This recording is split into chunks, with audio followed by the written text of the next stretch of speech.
started one Saturday morning.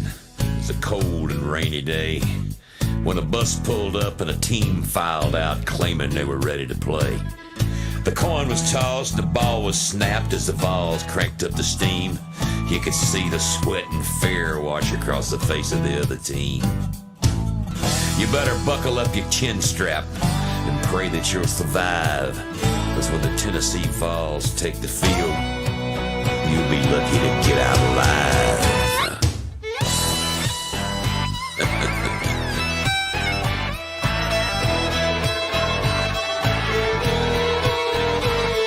The team was good, they were strong and tough, and they did their best to fight. But they couldn't match the hometown boys dressed up in orange and white. It was late in the game with a minute left, and they come knocking on our door. And that hometown crowd jumped to their feet as the rain began to pour. And then the ball was snapped and the team pushed hard trying to cross the line. But them balls stood strong and held their place as the clock ran out of time. And then the game was over and the rain had stopped and the stadium shook with cheers. Another team loses and heads for home, crying volunteers. So if you're brave enough to play with us, be ready for a fight. 'Cause down here, football's not just a game. It's a way of life.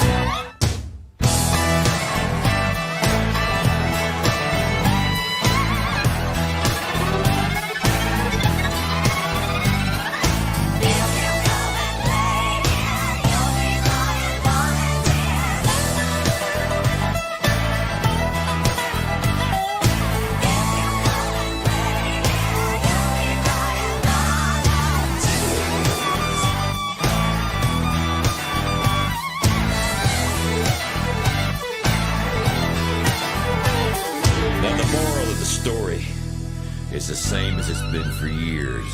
If you come to play in Knoxville, you'll be crying volunteers. See you next time, boys. Yeah, you'll have that orange running all down your face. That's what you call volunteers. Tennessee volunteers. How about them Vols? Go Big Orange. Volunteers. Tennessee volunteers.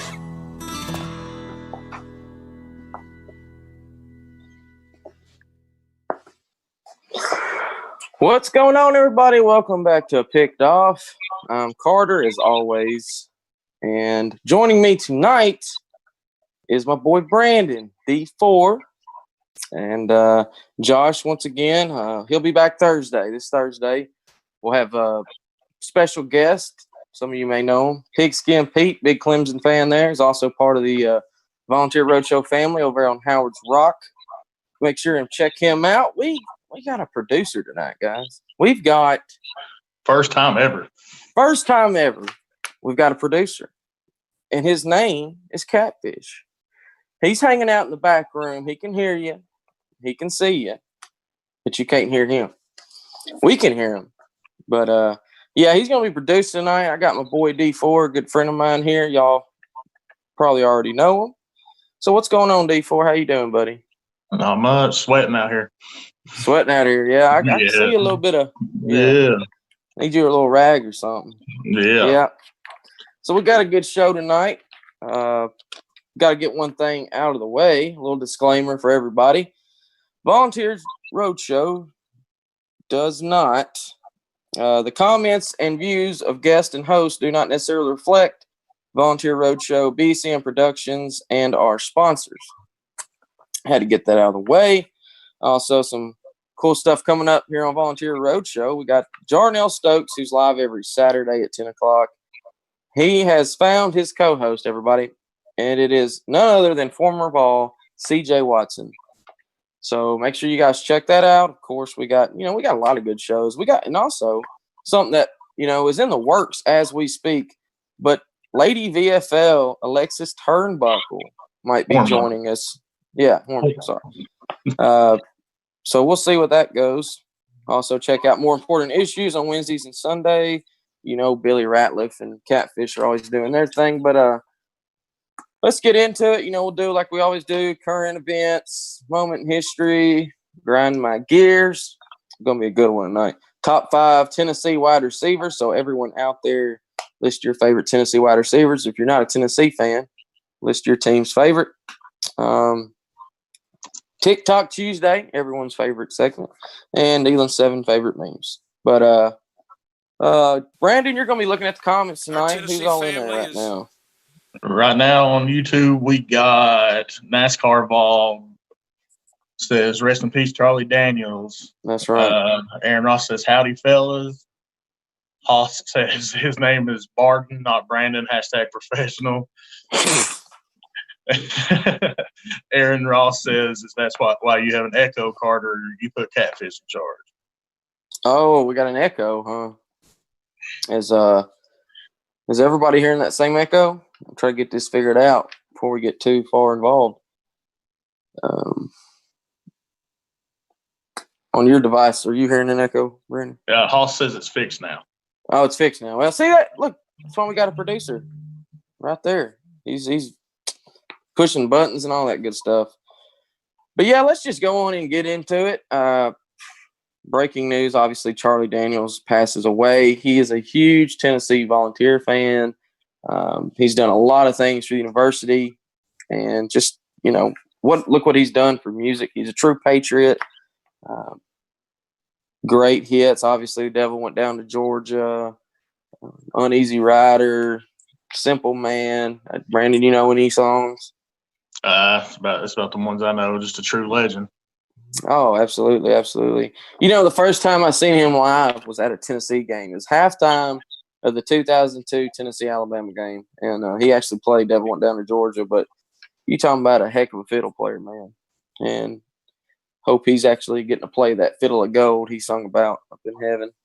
Mm-hmm. I hate to lose people like him, you know. And 2020 has just been a horrible year. I mean, with everything that's going on, we're losing people like Johnny Majors and Charlie Daniels. And, God, man, I'm ready for this year to end. COVID, no football, possibly no football. Yeah. I mean, and if y'all heard at the beginning of the show, we were playing Charlie Daniels' song, Crying Volunteers, probably my personal favorite song of his. Like I said, he wrote that, I think 2001 is when that came out. It was on a Rocky Top album. I think I still have that CD somewhere. But, yeah, huge Vol fan. He was, if y'all remember the SEC 30 for 30 Stars or something, Stars, the SEC, each team had like a celebrity fan, and he was ours. So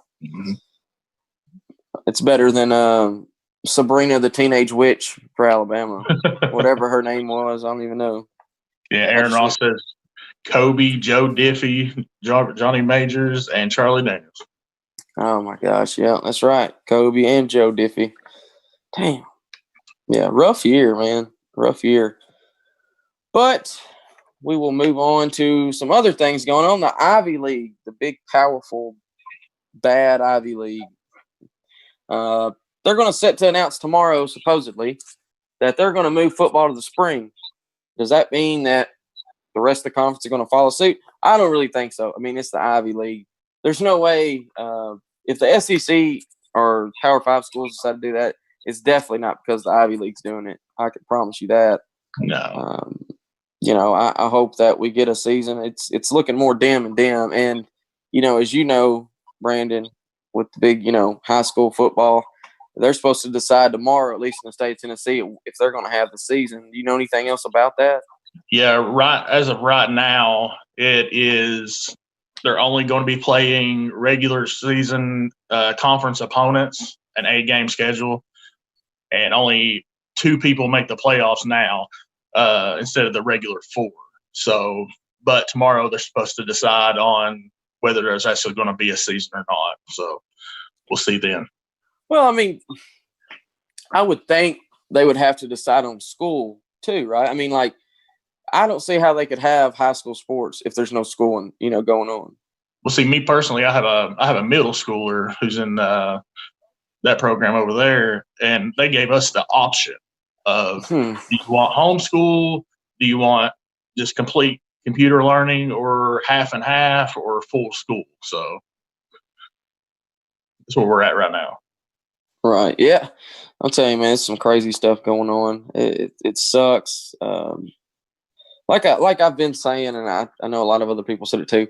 We really, really, really, I mean, maybe not for high school, but we really need MLB and NBA to really get through their seasons and everything. And, that's another thing. 31 MLB players tested positive for COVID-19. And one of my favorite players in baseball right now, Freddie Freeman for the Atlanta Braves, he tested positive. And I don't know how long he's going to be out.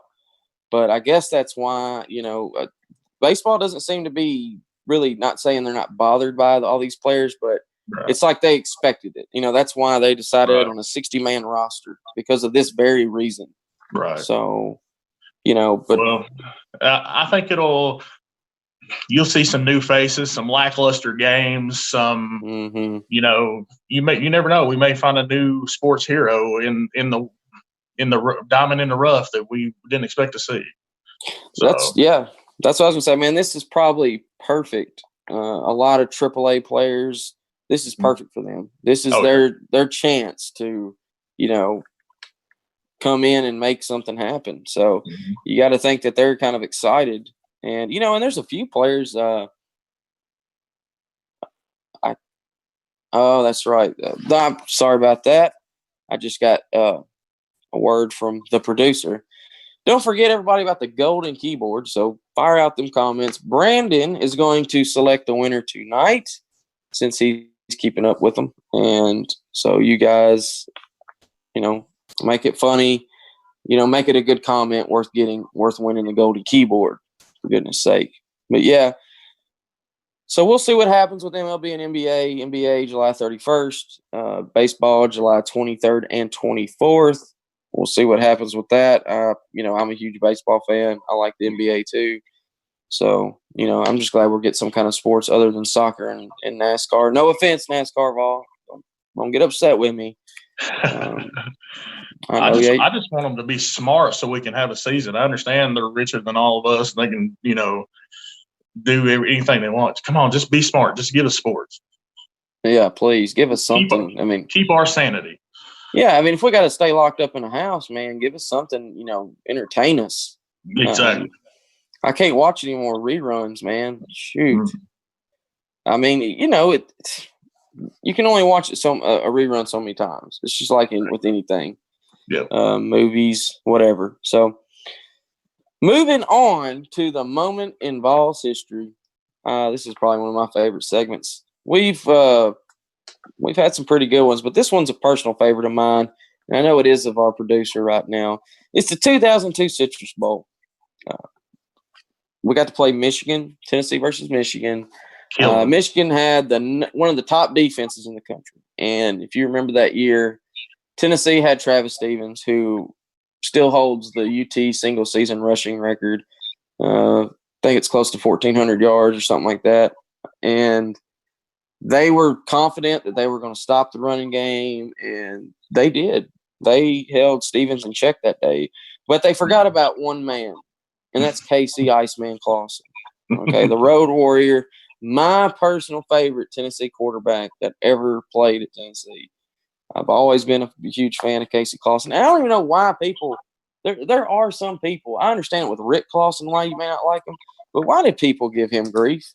What did he ever do to deserve it besides win all the time, beat Florida in the swamp, beat Alabama? He did – okay, he didn't ever beat Georgia, But hey. He wasn't Peyton Manning. He wasn't Peyton Manning. I get it. But he came in right after T. Martin, and I thought he did a pretty damn good job. And then, of course, right after him, we had Eric Ainge. But anyway, the 2001 season is one of my favorite seasons. That was a very talented team. We had so many – I think that was the best draft Tennessee ever had. They had, so many first-rounders and players drafted. I believe that's still the record. You had John Henderson, Outland Trophy winner. You had Albert Haynesworth. Dante Stallworth, Travis Stevens, Will Overstreet, Jabari Greer. I mean, I could go on and on and on. Kevin Burnett, Jason Witten, even though he didn't go to the next year. But, yeah, Kevin Burnett, Andre Lott, Eddie Moore. I could go on and on. But, yeah, it's kind of a disappointing season that when we played Michigan because we had just played for the SEC championship game. And, of course, we had just beaten Florida in the swamp. We're playing LSU, a team we'd already beaten earlier in the year, 26-18. All we got to do is beat them, and we're playing Miami in the Rose Bowl for the national championship. And, of course, we blew it, played horrible in the second half, got beat by a backup quarterback. We knocked out Rohan Davey. So we had a consolation prize was go to Citrus Bowl and play Michigan, which to me that's a pretty damn good bowl game. And I know back then we were going to the Citrus Bowl a lot, and a lot of fans were probably sick of it. But getting to play Michigan, that's a pretty big game. And I got to go to this game, Brandon, and let me tell you, man, Michigan fans are the worst. I hate to call them out. Worst. Oh, man, they are so arrogant, so cocky. They just they run their mouth. I mean, I'll go to games. I've been to many bowl games. I went to the Indiana or the Gator Bowl this past year. You just walk up and start talking to the fans, and they'll interact with you. You try to do it with them, they're just, I think that may be the whole state of Michigan and it as a whole. Probably so. But just remember the disclaimer. Yeah, remember the disclaimer. It's right. But yeah, they were awful to be around. They just, couldn't even just speak to them really, without them gawking at you. And, the whole hillbilly thing. They thought every one of us was uneducated hillbillies with, it was awful. And they were confident, man. They thought the SEC was garbage, and the SEC probably wasn't as good as it is today, which I'm not an SEC homer. They were coming into their prime. The SEC was coming into the spotlight of, we're dominant over everybody. Yeah, because 2 years later, LSU won the championship, and then, of course, Florida in 2006 took off from there. But so, yeah, we're going in this game, and I know we were favored, but it didn't matter. We ended up kicking their ass, 45-17. Wasn't even close. Like I said, they did stop Travis Stevens, but Casey Clausen went 26-35 for 393 yards, 3 passing touchdowns. Clausen even ran 2 touchdowns, and he's not a runner by no means. We had Dante Stallworth, who had 8 catches for 119 yards, and our boy Jason Witten, 6 catches, 125 yards, and a touchdown. And we've got a clip that we're fixing to play for you guys. And check out the wheels on Jason Witten. I don't know if it was either Jason Witten had a little bit of speed or the Michigan defenders were just slow.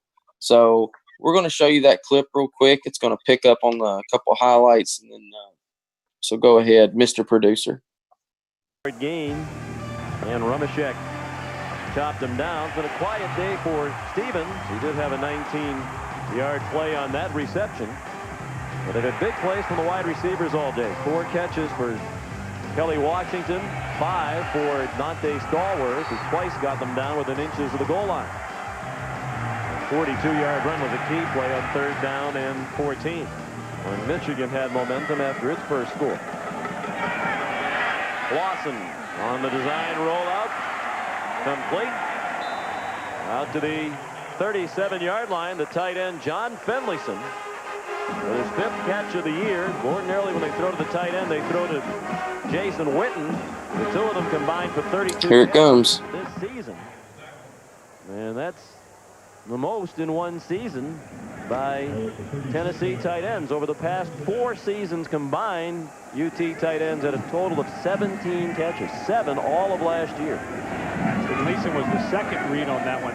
Witten was the first. He was covered well by Michigan. Good read by Clausen. Another good throw to another tight end. This one's Witten. Look at him run at 6'5", 265. Touchdown.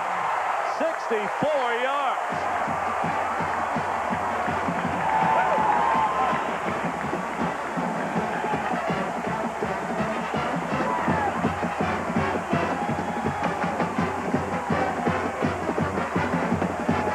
Really starting to see the emergence of tight ends in offenses across college football. And if you get a guy at 265 pounds who can run away, that is a free safety Cato June that Witten is running away from. It opens up the middle.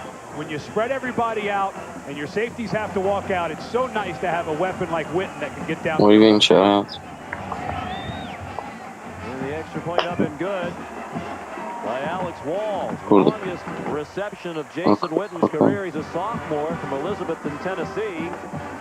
You just tell them to me. His brother plays football. Sean, a wide receiver at Virginia Tech. So most of the family is in Jacksonville today watching Virginia Tech and Florida State.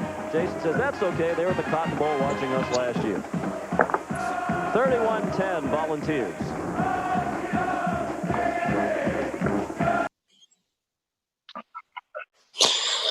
So, yeah, man, Jason Witten took that one to the house. Like I said, I mean, for 6'5", 265, man, that's pretty good. And he's had a hell of an NFL career. And I don't know what to think him being an Oakland Raider now. It's going to be interesting to see. But we're going to do some shout-outs real quick. Go ahead, Brandon, with the YouTubes. YouTube, Gay City Blue Devil said he was at both the LSU games that year. NASCAR Ball said that DB is a joke. NASCAR Ball says that Charlie Daniels is a real ball fan, unlike Kenny Chesney. I agree. Over on Facebook's, John Tulloch says it's because they worship Tom Brady. I believe it. Well, and I know Michigan claims that national championship in '97 when honestly Nebraska was the true national champion that year. I don't care what they say. You know, Nebraska was – those '90s Nebraska teams, man, were freaking good. Yeah. And Tommy Frazier and all them. Yeah, I'm going to let my producer know. We got any shout-outs on Facebook?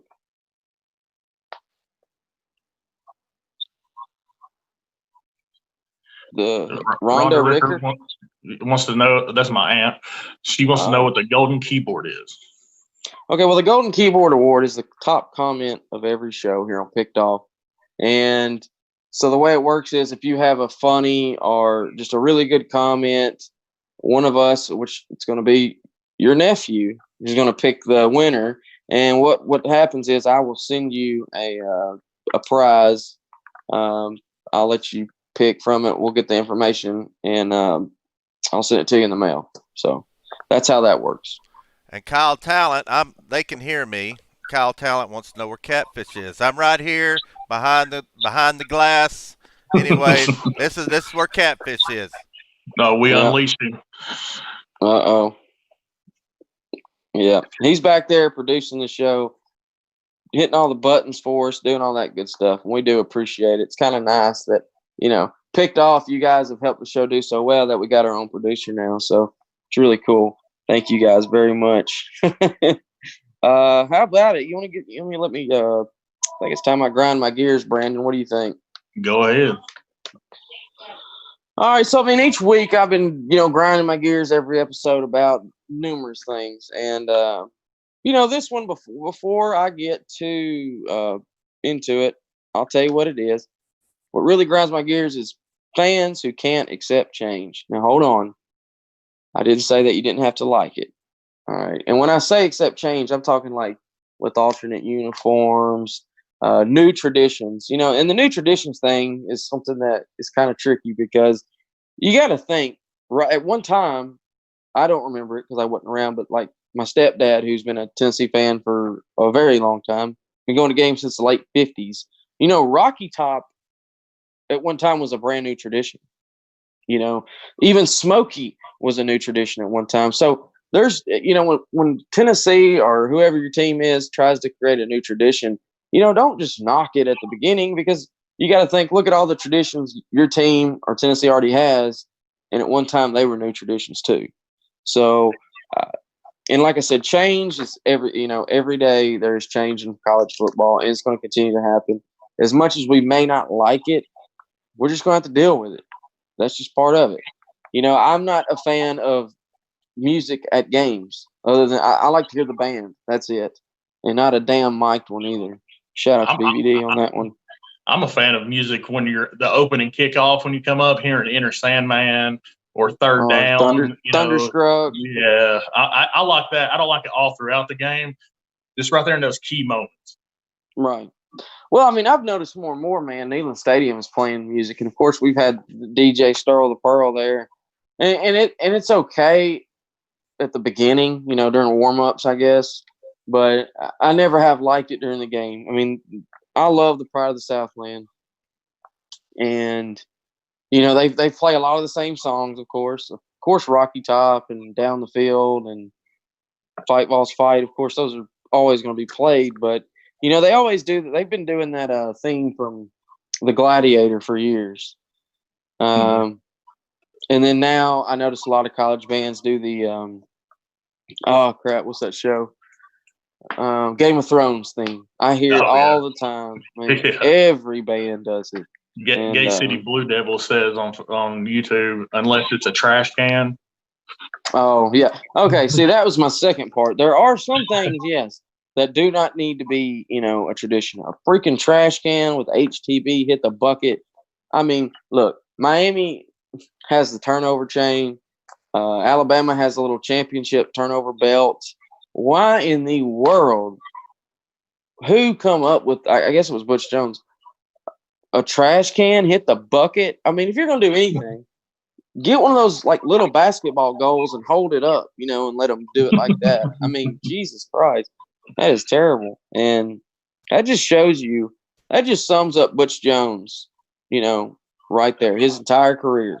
I believe the phrase "brick by brick" is outlawed in Tennessee now, isn't it? I believe so. Which, I mean, he didn't invent that. I mean, Tony Dungy did. And, of course, Miami used it. I mean, every kind of team's used it. Minnesota, all that stuff. But, I mean, there's some things, like I said, that are just going to happen, like alternate uniforms. At first, when Tennessee – Five-star hearts. Oh, God. Yeah, 5-star hearts. Yeah, I wouldn't even consider that a tradition. Oh, my God. That was just – NASCAR ball says the band is all we need. I agree. 100%. But, I mean, look, there's a lot of things going on in college football right now. There's, or in sports right now in general. I mean, the Washington Redskins are no longer the Redskins, They don't know what they're going to be called. They might be called the Washington Braves. They might be called the Washington Warriors, the Red Tails. I don't know. It's just getting a little bit crazy. And now I just saw something earlier about Notre Dame fighting Irish, possibly. And here's the thing. If they start changing that, then the boosters and donors are going to quit giving money. The ones that grew up in those traditions. Yes. There's going to come a point where programs like that, or even like a Tennessee or an Alabama or whatever, there's going to have to be a stopping point to this, because it's going to get to an extreme where I mean, hell, I don't know. What are they going to do? There's no nicknames. Just the University of Tennessee football team. You know what I mean? Come on now. That's, and Redskins, I get it. I do. I don't want to get too involved in all that, but it's just, all I was trying to talk about was how, they add new traditions and there's change, but, not changing nicknames, not changing fight songs and state names of stadiums and stuff. I'm not talking about that. But, hopefully a lot of that crap's going to be stopping. Hopefully. You want to do our top 5 there, Brandon? Sure, let's go. Anything else? Anybody else say anything in the comments? On YouTube, NASCAR Ball says the Miami has a cool chain. Texas Tech has pistols and a cowboy hat. Wisconsin had a throne. Bama has a wrestling belt. We have a trash can. Well, I don't think we have anything right now. Go ahead. I'm all for originality, guys. I really am. I would rather I want Tennessee, if they do something like that, for it to be original, not copying, not a Tennessee belt or a Tennessee chain. But a freaking trash can is the best you can come up with. Come on, man. I'm glad he's not our coach anymore, because that's just moving on. like I said earlier, we're going to do top 5 Tennessee wide receivers. And, of course, at University of Tennessee, we've had a lot of good ones. I mean, a ton of them. Wide receiver U. Clemson, whatever you want to call yourself, wide receiver U. Tennessee still has more wide receivers drafted than any other school, more first-round draft picks than any other school as it comes to wide receivers. So, eat your heart out, I guess. But, yeah, we're going to do top 5. And it's not the top 5 best, top 5 personal favorite. So everybody in the comments, while me and Mr. Brandon here are listing ours, you put yours in there too, and we'll read them out. All right, you want me to start it? Go ahead. Well, first of all, I want to give an honorable mention to Dante Stallworth and Willie Galt. Those are 2 great wide receivers, and Willie Galt's probably maybe the best, but it's our personal 5. But I'm going to go ahead and give them honorable mentions. So my number 5, Robert Meacham. 2004, 2006. He still holds the single season receiving record, 1,265 yards, 2006. And, I mean, he went – that was a great year for him. And he had Eric Ainge. Of course, David Cutcliffe came back, totally changed Eric Ainge's play. He went from just, being like a third stringer to, a star. And so that's my number 5. My number 5 would be Jawan Jennings, who just left this past year. Yeah. That man, he's just a dog. That's the only thing you can say about him. He goes up and gets it, gets fired up. He'll run you over. It doesn't matter. Which he's my number 4, so I'm glad you said that.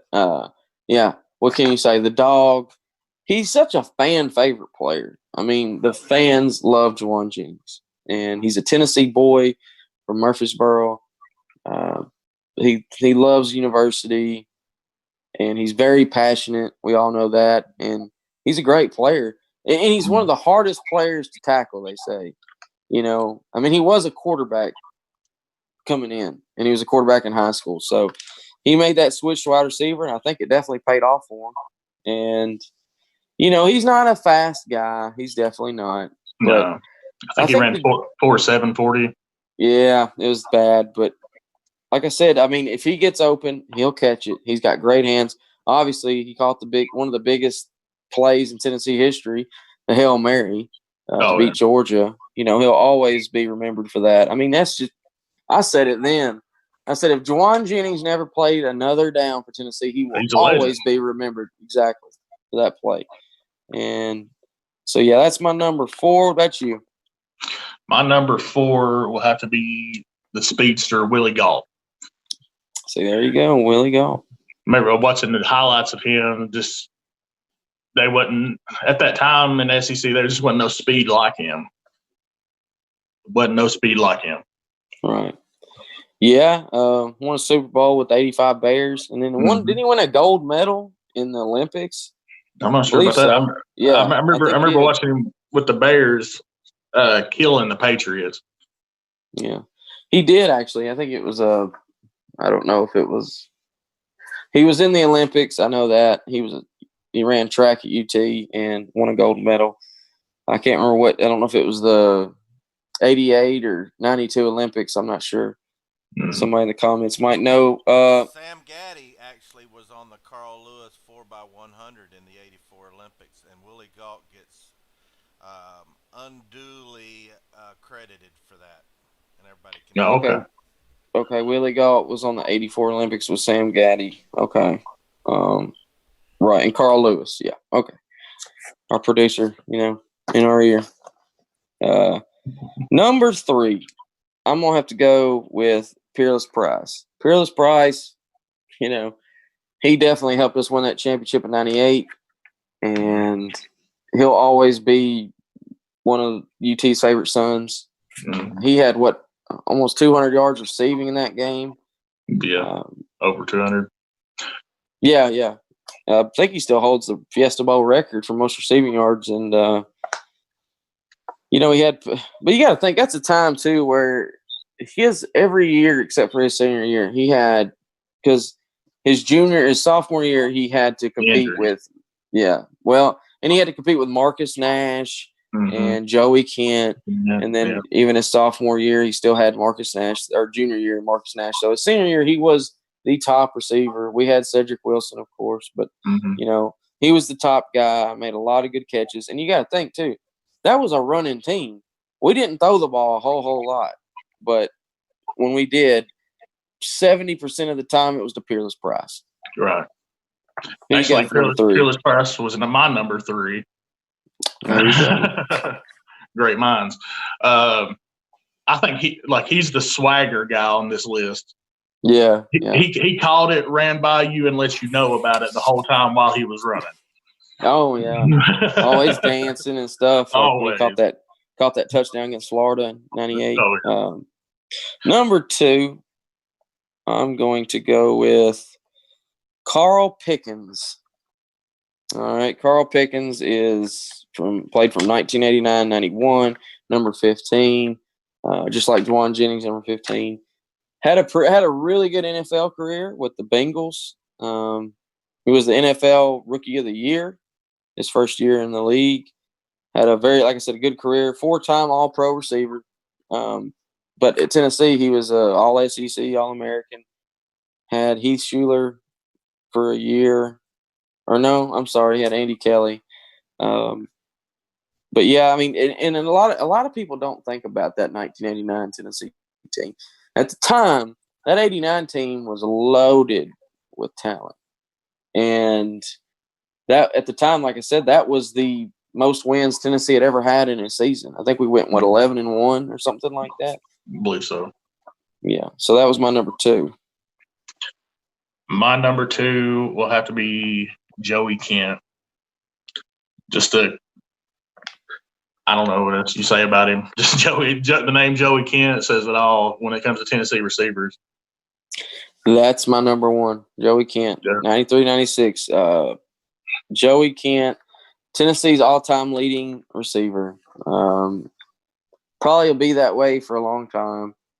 And, you know, he had Peyton Manning right there. And Peyton Manning has said it many, many times that when he went to Tennessee and went up there to visit, it was Joey Kent that was one of the big reasons why he wanted to come there, because he got to throw a little bit with him, and he just kept saying, man, this guy Joey Kent is so good, and I know if I play with him, we're going to be a hell of a team. And, I mean, you got to think Manning's always had that one key receiver everywhere he's went. Marvin Harrison, and Reggie Wayne, and then when he went to Denver, he had Demaryius Thomas.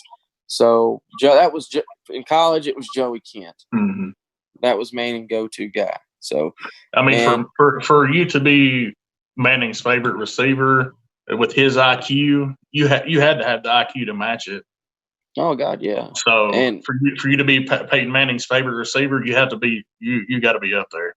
Yeah, and real quick, another reason why I love Joey Kent so much was, you know, for whatever reason, Joey didn't have, you know, it didn't work out in the NFL.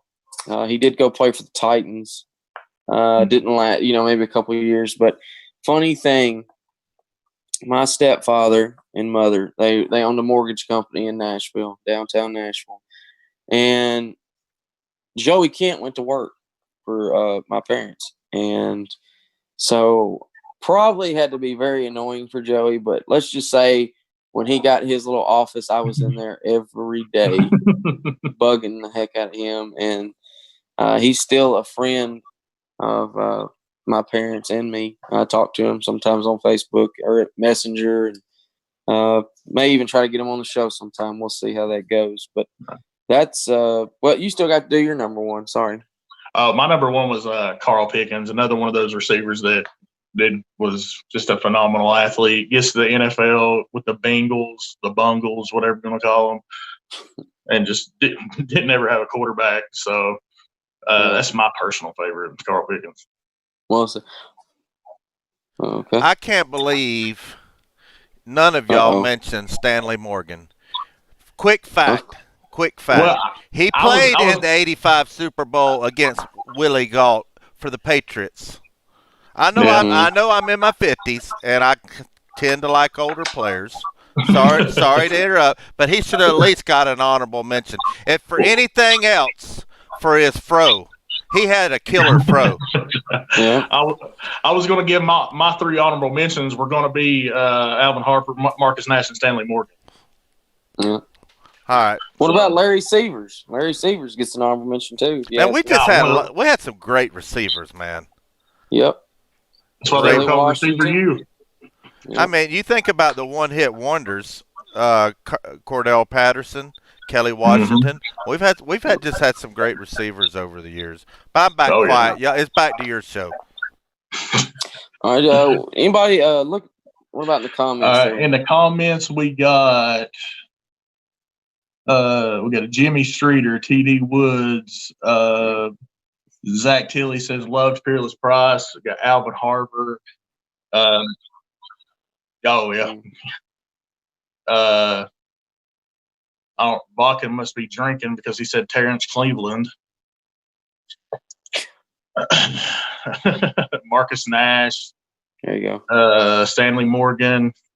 So I think Vodka Drinker got disqualified from the Golden Keyboard. Yeah. I will say somebody that just you mentioned, I don't know who it was, but T.D. Woods, man, he does not get enough credit. I liked watching his highlights because he was always dancing and cutting up, man. Every time he scored, if you ever see a T.D. Woods highlight, he's always cutting up and dancing. It's funny. Mm-hmm. Doing the George Jefferson, stuff like that, just great. Yeah, so let's move on to we doing the memes, I guess, first tonight? All right, we're going to do our General Neyland's 7 memes. And Mr. Producer will get those ready to go, and we'll start showing. All right, so meme number 1 for Oklahoma this year.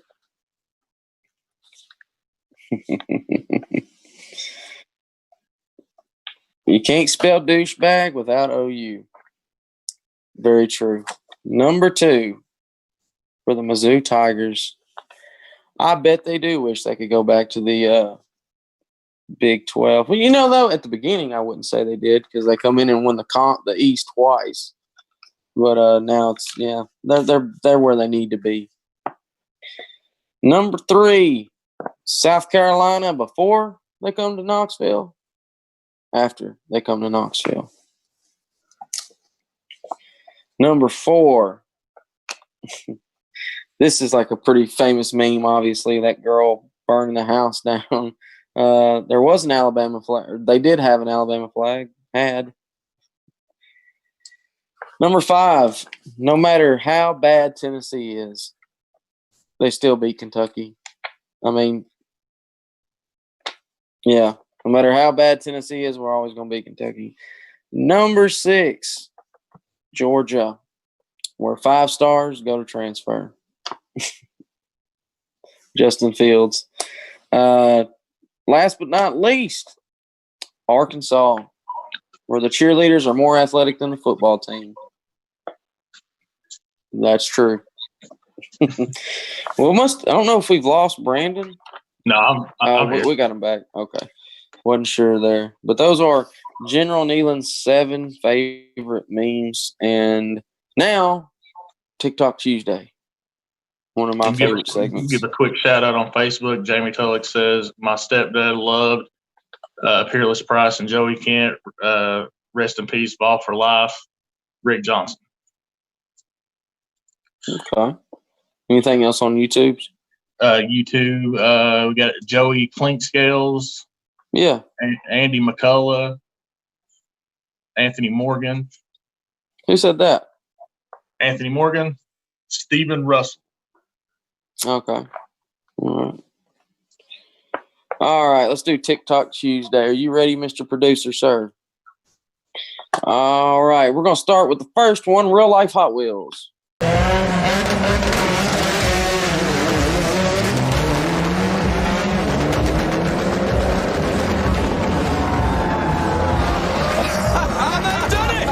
And here we go for the jump. And Greg Tracy lands first and Tanner Faust jumps second. And everybody's done it. Ladies and gentlemen, the Hot Wheels double loop dare has been landed. Yeah, man, that's pretty cool. Number 2, if any of those y'all out there that play Madden or play NCAA video games, check this out. He has so many people wide open over there. What if he fumbles? That'd be silly. Why is he so fast? What the fuck? This is actually funny. Dude, he's gonna fumble.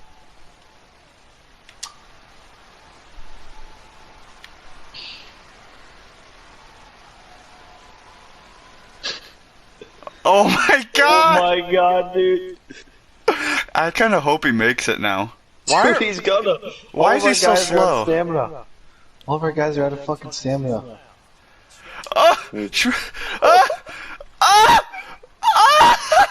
What's going on?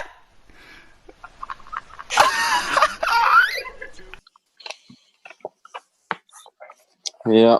I'm just going to go ahead and I'm going to put this out there. I will wreck any of y'all in Madden. In the comments, in you, Carter, don't matter. I will wreck anybody. All right. You got a PS4 or an Xbox? I can get either one. I can get either one. You know, I wish you still had a PS3 and play on NCAA. Yeah. I still got mine. I'm still in a couple online dynasties to this day, and still have a lot of fun doing that. I'm ready for a new college game, but that was meme number 2. That was a pretty crazy play. I don't know how the guy died. I don't know. It's bad. But number 3, baseball to the dome. Show me.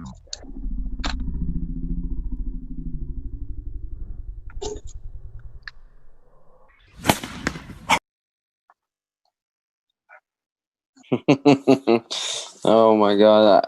Anytime somebody gets hit in the face or head, it's horrible. It's hilarious though, unless it happens to you, of course. All right, number 4, we got this guy gets his ankles completely broken. He got Flintstone. Easy. I broke it.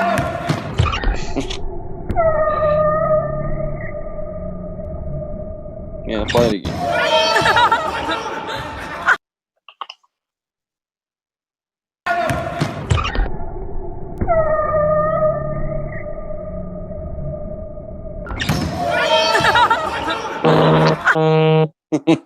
He did the damn Matrix. Oh, that's horrible. Yeah. And then last but not least, this is a awesome play by Mr. Callaway here. It's good editing too. Gets to the 40.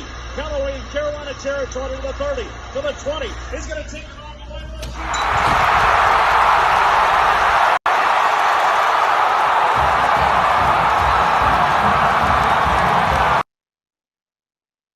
Yeah.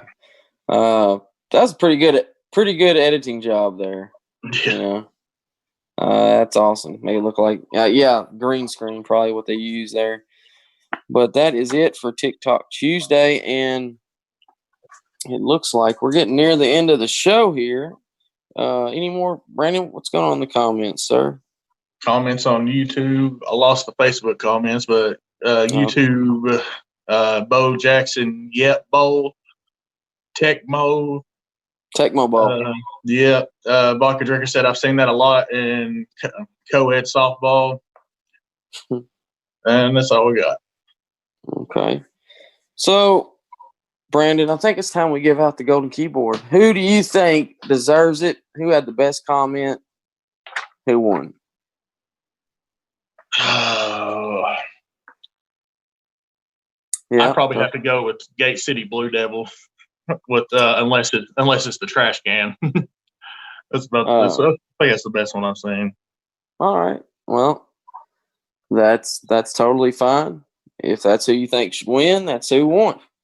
Congratulations, Gate City Blue Devil. I think that'll be the second time you've won on this show. Gate City's a funny guy, you know.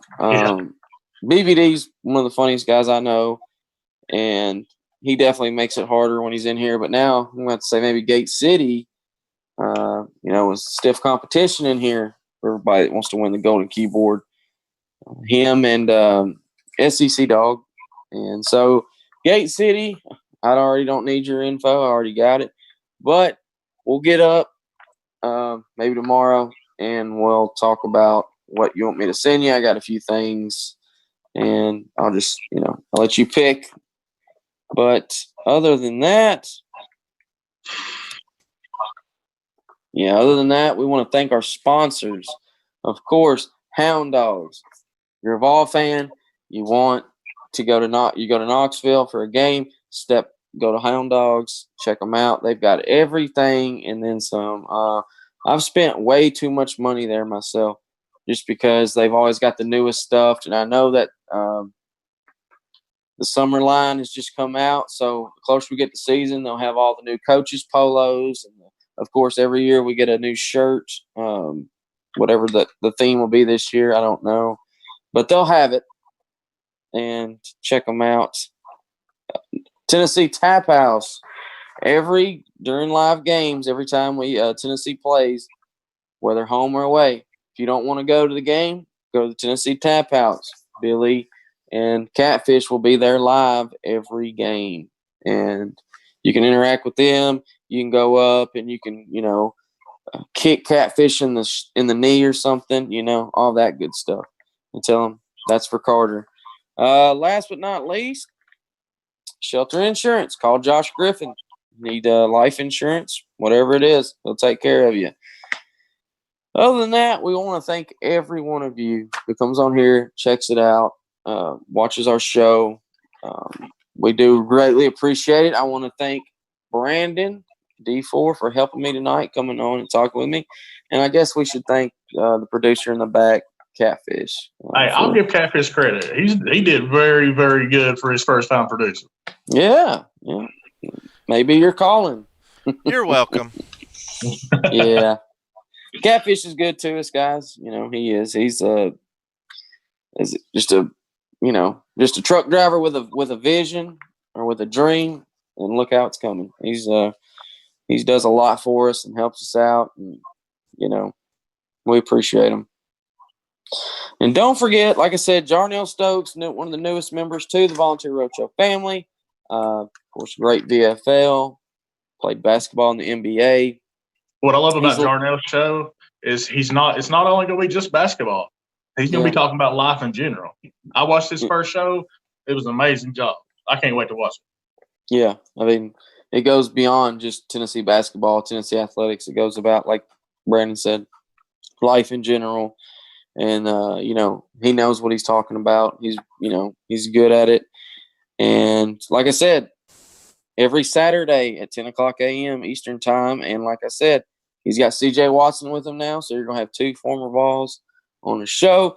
Like I said, check out More Important Issues on Wednesdays and Sundays. And, of course, check out Billy and Catfish. They're live all the time. And we'll be back Thursday morning, 10 o'clock.